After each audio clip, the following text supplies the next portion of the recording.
코로나19 유행의 꼭지점은 어느 정도 잡았다는 평가가 나오지만 상황은 여전히 혼돈 그 자체입니다. 무서운 속도로 세력을 키우고 있는 오미크론 변이를 제대로 막지 못하면 조만간 훨씬 큰 확산의 파도가 덮칠 거라는 예상이 지배적입니다. 이에 따라서 거리 두기를 2주 더 연장하고 치료제 도입을 서두르는 등 오미크론에 대비해 안간힘을 쓰고 있습니다.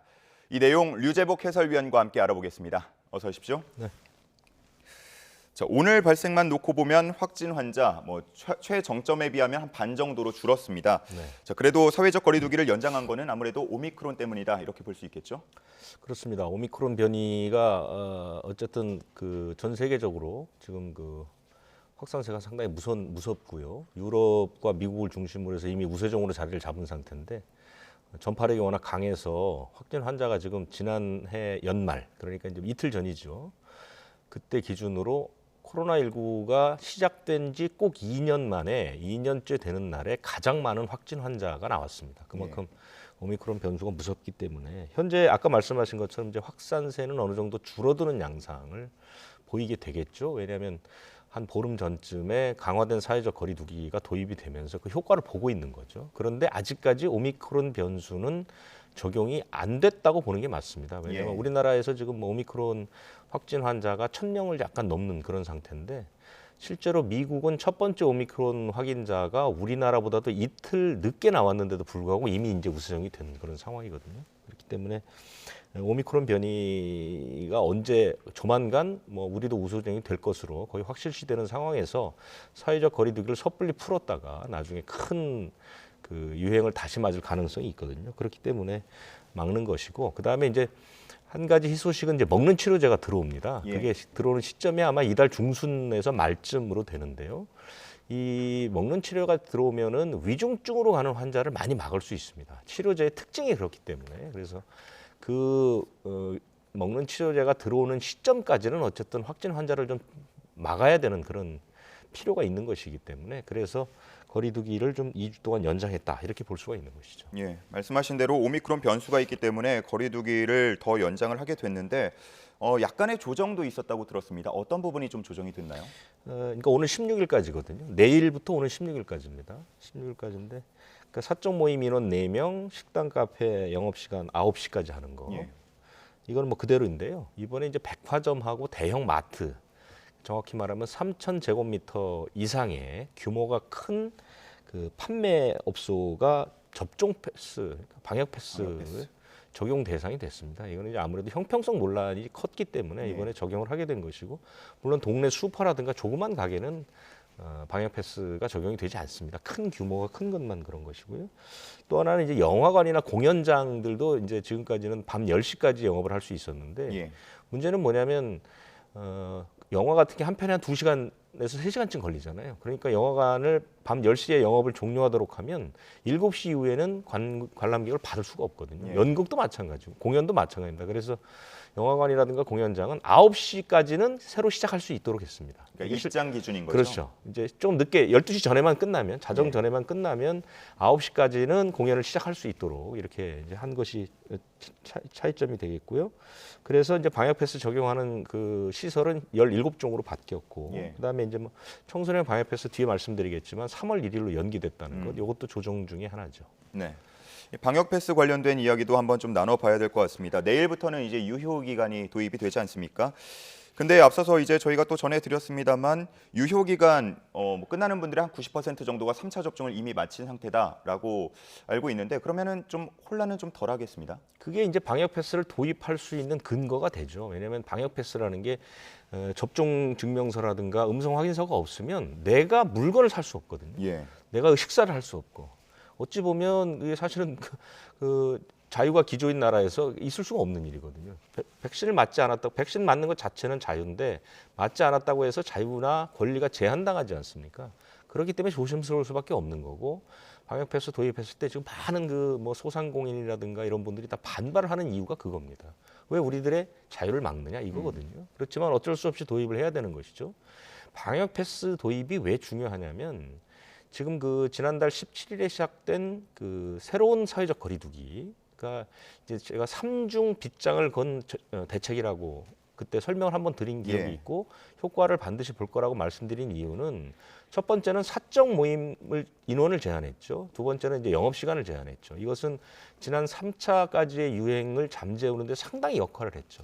이번에 하나 더 도입된 것이 바로 이 방역 패스입니다. 그래서 방역 패스까지 세 겹의 빗장을 두름으로써 코로나 바이러스가 인간에게 침투하는 것을 막는 그런 작용을 하기 때문에 방역 패스는 나름대로 꽤 의미가 있습니다. 어쨌든 내가 감염이 거의 되지 않는다는 것을 증명하는 그런 작업인데 실제로 또 하나의 문제는 조금 전에 앵커께서 말씀하신 것처럼 그 대상자가 지금 그러니까 내일 끝나는 대상자들이죠. 예. 유효 기간이 끝난 그러니까 2차까지 접종하고 이제 보름이 지난 후부터 6개월까지 180일까지 끝나시는 분들이 563만 명인데 그중에 518만 명 정도가 접종을 마쳤습니다. 3차 예. 접종을. 그러니까 아까 말씀드린 것처럼 92% 정도가 접종을 완료했기 때문에 실제로 방역 패스의 적용을 받는 불이익을 받는 분은 8% 정도에 불과하다는 것이죠.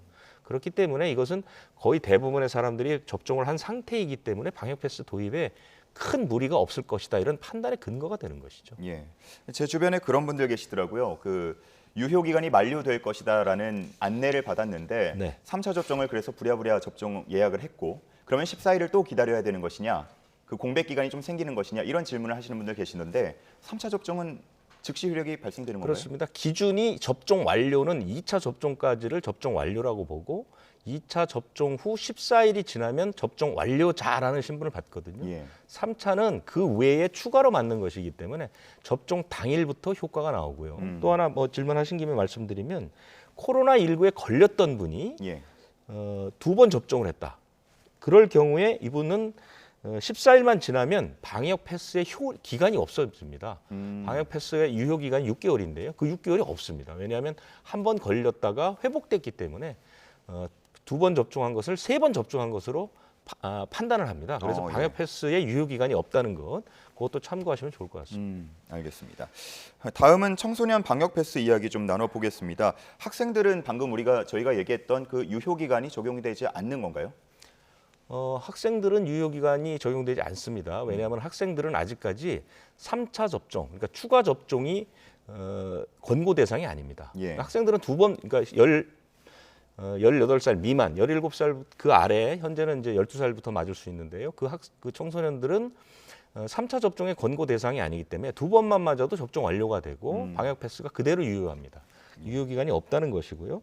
현재 지금 이제 문제는 사실은 이 학생들 방역 패스가 가장 큰 문제가 되는 게 이제 학원 같은 곳이거든요. 예. 그러니까 이 학생들의 방역 패스를 반대하는 학부모들의 입장은 뭐냐면 학교는 방역 패스를 안 하는데 왜 똑같이 공부하는 학원은 방역 패스를 적용하느냐? 그럼 우리 아이들이 뭐 백신을 맞지 않았다는 이유로 학원 가서 공부도 못 하느냐? 예. 뭐 이런 그 반발들이 굉장히 심하고 청와대 청원 게시판에도 뭐 엄청나게 많이 들어왔죠. 이것은 이 한국만의 우리만의 독특한 문화라고 봐야 됩니다. 이 부분을 방역 당국이 조금 참고할 필요가 있었다라고 생각을 하는 이유는 우리나라는 이 학원이 그러니까 다른 나라들은 학교에서 주로 공부하고 학원이 뭔가를 보충해주는 역할을 하는데 우리의 문화는 학교와 버금가는 역할을 학원들이 하고 있단 말이죠. 그것도 뭐 학생들은 한 곳뿐만 아니라 여러 곳의 학원을 돌아다니는 그런 문화들이 있지 않습니까? 그런 것 때문에 학부모들이나 학생들의 입장에서 보면 학교보다 오히려 학원을 더 중시하는 예. 뭐 사실은 정상적이지는 않지만 어쨌든 현실이 그렇다면 그 부분에 대한 홍보라든가 그다음에 이제 어차피 이 방역 패스라는 게 접종률을 높이기 위한 것이었다면 접종을 했을 때 학생들이 얻을 수 있는 이익에 대한 홍보들을 좀 집중적으로 할 필요가 있었는데 그 부분이 미약한 상태에서 덜컥 학원을 방역 패스 대상으로 이제 지정을 해버리는 바람에 지금 상당히 혼돈이 있거든요. 현재 보면 우리나라 청소년 접종도 상당히 놀라웠습니다. 지금 보면 12살부터 17살까지 접종 완료율이 50% 정도 됩니다. 예. 그렇기 때문에 지금 3월 1일이고 한 달간 계도 기간이거든요.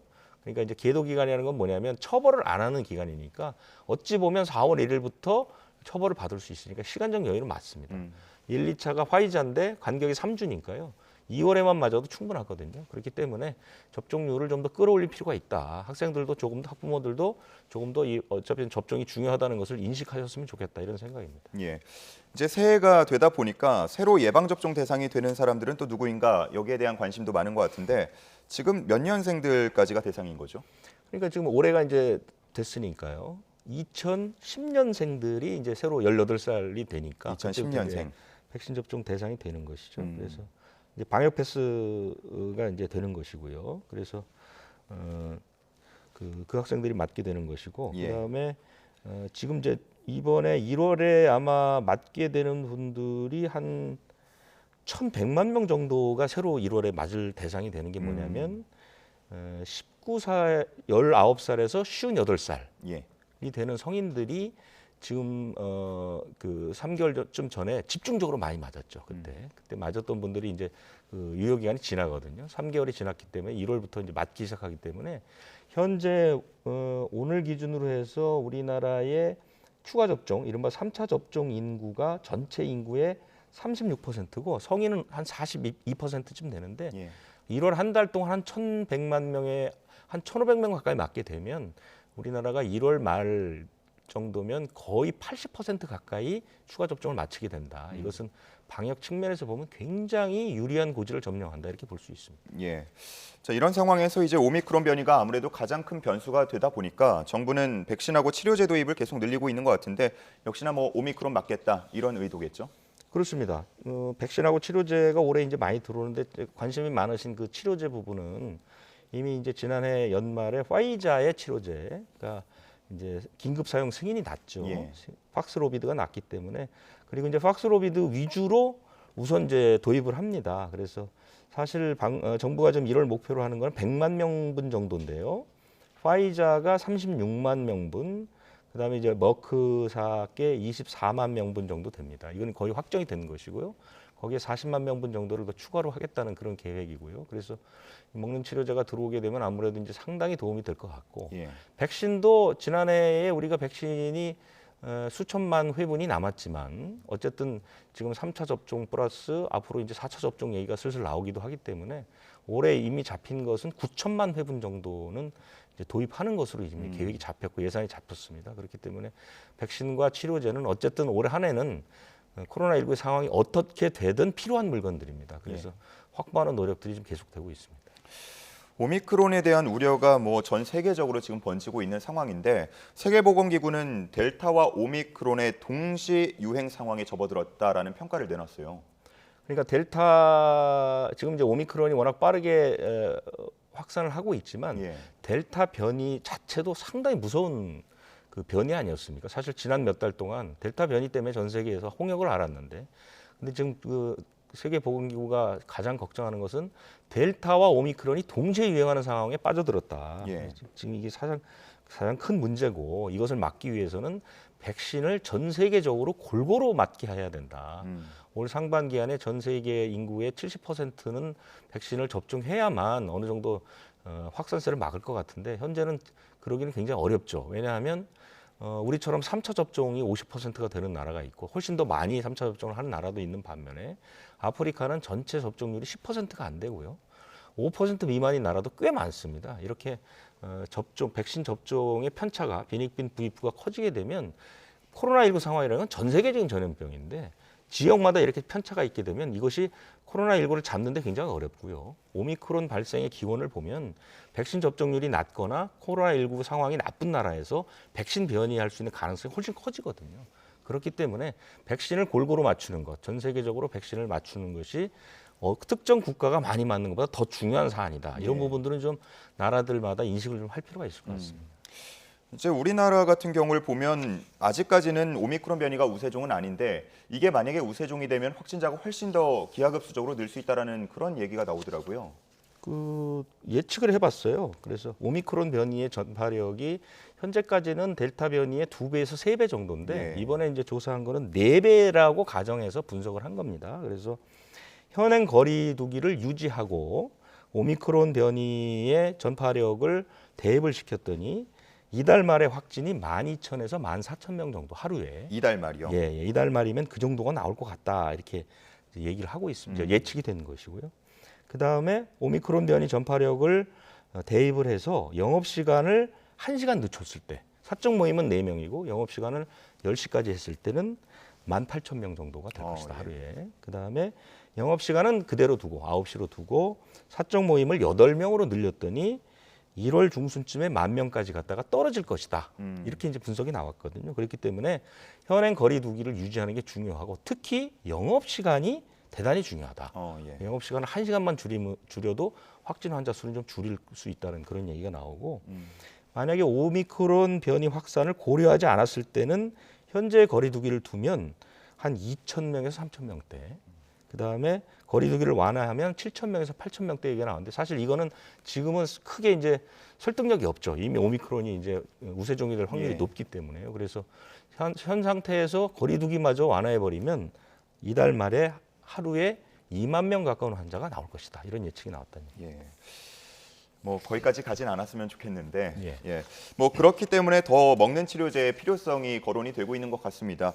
백신과 치료제를 상호 보완적으로 좀 사용을 하면 이 코로나 바이러스도 독감처럼 관리할 수 있지 않을까라는 그런 기대에 섞인 전망도 나오던데 이에 대해서는 어떻게 보십니까? 그렇습니다. 지금 이제 우리가 독감이 보면 독감 백신이라는 걸 매년 맞잖아요. 예. 그렇죠? 하지만 그것을 모든 국민들이 맞지는 않습니다. 연세가 많거나 그 면역이 떨어지는 분들은 국가에서 무료로 맞추지만 우리 같은 일반 성인들은 다 돈을 내고 맞거든요. 그렇기 때문에 다 맞질 않아요. 그런데도 독감이 창궐하지 않는 이유는 치료제가 있기 때문입니다. 예. 독감 약이 있으니까요. 그런데 백신도 맞고 치료제까지 갖고 있다면 사실은 그 독감이라는 병이 그렇게 무서운 병은 아니죠. 근데 실제로 전 세계적으로 보면 독감으로 1년에 수십만 명이 사망을 해요. 무섭지 않은 병은 아닙니다. 그러니까 백신과 치료제가 서로 보완적인 역할을 하면서 같이 활용할 수 있다면 그만큼 무서운 질병, 감염병도 관리가 가능하다 이런 얘기거든요. 그러니까 지금 백신은 예방을 목적으로 하는 것이고 먹는 치료제는 치료를 목적으로 하는 것이기 때문에 백신을 맞고 치료제를 먹게 되면 우리도 감기처럼 적어도 코로나19에 걸려서 사망에 이르는 것은 상당 부분 줄일 수 있다. 그런데 많은 분들이 이런 오해를 하시는 것 같아요. 먹는 치료제가 효과가 좋다니까. 화이자 같은 경우는 좀 89%까지 줄여준다니까 난 백신 안 맞을래. 그냥 치료제 먹으면 되지. 예. 하지만 치료제는 백신이 게임 체인저의 주연이고 먹는 치료제는 조연이다. 이 생각을 하셔야 됩니다. 그래서 백신이 가장 중요하고 먹는 치료제는 반드시 백신을 맞은 후에 추가적으로 보완적으로 활용할 때 효과가 극대화된다. 이 부분들을 꼭 아셨으면 합니다. 예. 뭐 치료제의 그 중요성을 강조를 해주셨는데 이제 그러려면 또 수급이 잘 돼야 되지 않겠습니까? 뭐 국내에서 생산이 되거나 아니면 국산 제품이 나오거나 해야 될 것 같은데 국산 치료제 개발은 어느 정도까지 지금 이루어지고 있나요? 국산은 치료제가 아직까지 3상에 들어간 데는 없고요. 먹는 치료제는 제약회사 두 곳에서 지금 먹는 치료제 임상 2, 3, 3상, 그러니까 임상시험, 2상시험, 3상시험 동시 승인 받았는데 아직 들어가지는 않았고요. 다른 형태의 치료제는 지금 3상까지 시험만 승인이 됐고 아직 실시는 안 됐습니다. 우리가 조금 늦은 편이기는 한데 그렇지만 이게 이제 나중에 보면 백신이나 치료제의 국내에서 그 기술을 보유하고 있다는 게 굉장히 중요하거든요. 왜냐하면 이런 종류의 감염병이 계속 일어날 가능성이 있고 코로나19만 해도 사실은 종식될 때 되기까지 몇 년이 걸릴지 모르기 때문에 기술을 개발한다는 차원에서는 정부에서도 적극적으로 지금 도와주고 있고요. 치료제 개발하는 데 상당히 노력들을 하고 있는 그런 상황입니다. 예, 알겠습니다. 자, 오늘 말씀은 여기까지 듣겠습니다. 류재복 해설위원과 코로나19 관련 소식 들어봤습니다. 감사합니다.